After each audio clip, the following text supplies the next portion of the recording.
Good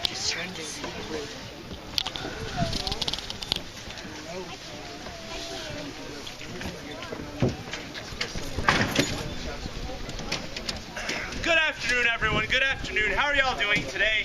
Good. I'll give that a B+ for enthusiasm. Hopefully we can get you up to an A+ by the time we fire our cannon. But my name is Tom, and my partner is Patrick, and we'd like to welcome you to our upper gun platform. Nice to meet you. Nice to meet you. Now, the cannon is technically known by the Army as the Model 1841 6-pound field gun. Very complicated name, but it's a very simple piece of equipment. This is a cast iron tube, open at one end with a small hole drilled through the back, and the tube is cast strong enough to withstand the explosion of 20 ounces of gunpowder at this end to send a 6-pound cannonball flying out of that end to a maximum distance of up to 1 mile, or as far as Round Island across the harbor. Now, at that distance, though it's completely inaccurate, a more practical range for using this in combat is around half a mile to the end of the rocks out there at the end of the harbor. But even at that distance, it would take a battery of several of these cannons firing to sink a ferry boat, and no matter how many of these you had, you could not protect the entire Straits of Mackinac from boats going across it. These guns were intended to protect the harbor. But by the 1880s, the time period we represent, they were not even used for that. This is an 1841 model. That means it was designed in the year? 1841. 1841, exactly. Not a trick question. So it was a 40-year-old antiquated cannon by the time they had it installed up here.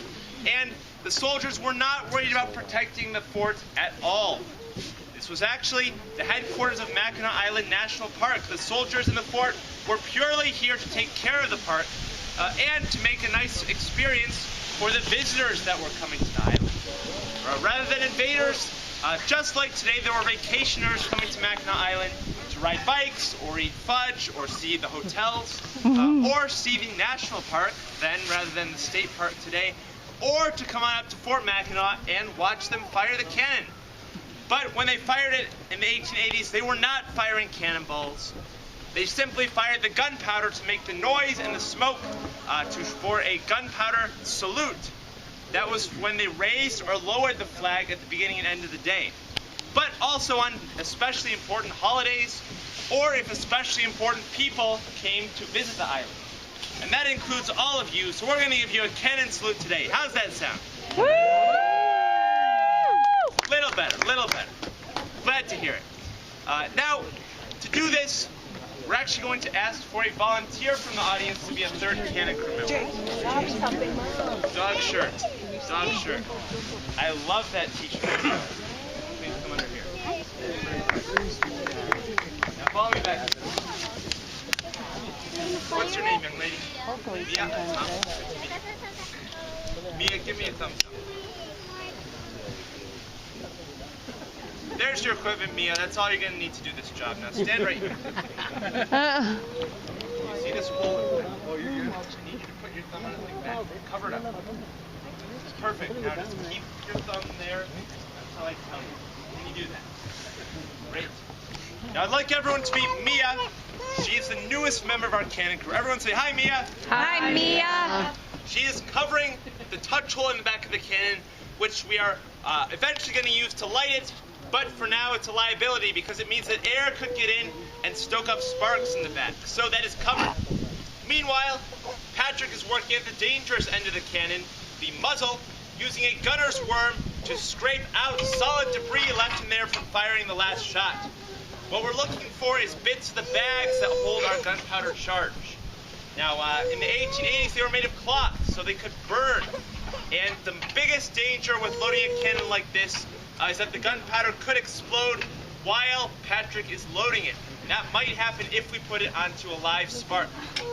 So there was actually a soldier killed here in the 1880s by being blasted off the platform during a perfectly innocent salute charge. So we take this very seriously.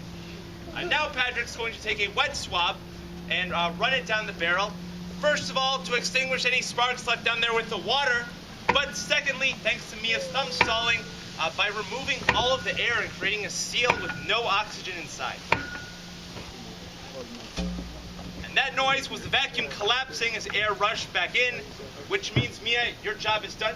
Take your hand off. And give her a round of applause, everyone. She did a fine job.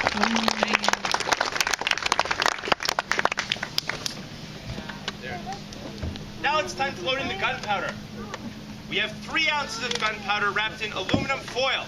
Not historically accurate cloth, but this is much safer because it won't fall onto Marquette Park, burning and ruin someone's picnic.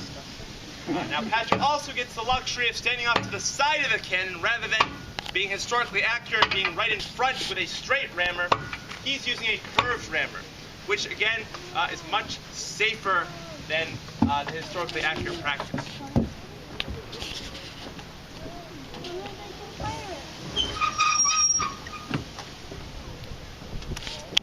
It's now time to prime the cannon, which involves taking a brass pick and poking through that aluminum foil. Now once we do that, we can put in a friction primer into our touch hole. It's a very simple device, very handy, single use.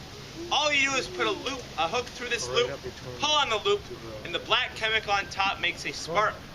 Now this brass tube is packed full of fine gunpowder, and that spark ignites the gunpowder and shoots a flame onto the main charge, which you just saw him load in, thus exploding that and making the flash and boom that you came here to see and hear. Now I'm actually going to have all of you help me give Patrick the commands to fire. It's very simple. When I raise my hand, you all yell, "Ready!" And when I lower it, Fire. fire! Exactly.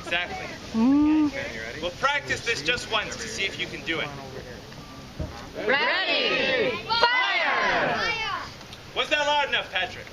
What loud enough, Tom?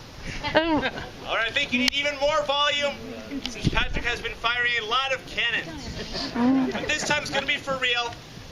Cover your ears, everyone. Cover your ears, Ken. Cover Here your we ears. go. Ready!